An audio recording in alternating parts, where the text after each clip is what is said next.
O autor do Salmo 119, no versículo 34, ele falou algo que eu preciso pegar como um recado dos céus, do Espírito Santo.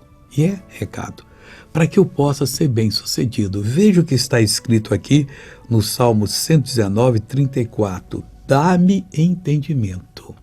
Eu preciso do entendimento. Você precisa. E quem é que não precisa? E guardarei a tua lei e observá-la-ei de todo o coração. Seu entendimento eu não guardo. O que é o entendimento?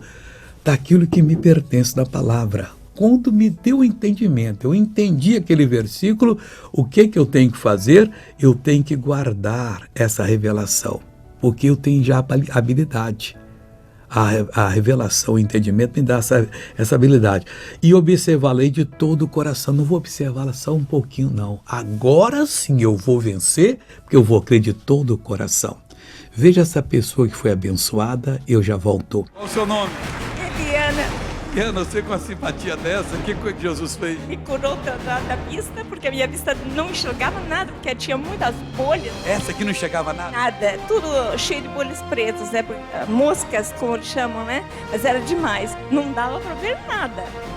Tá vendo agora? Eu enxergo tudo, é claro como um dia. Com essa mão aqui, pega o meu nariz. Tá aqui. Tá dia, maravilhoso. Palmas para Jesus, glória a Deus. Vai, que simpatia.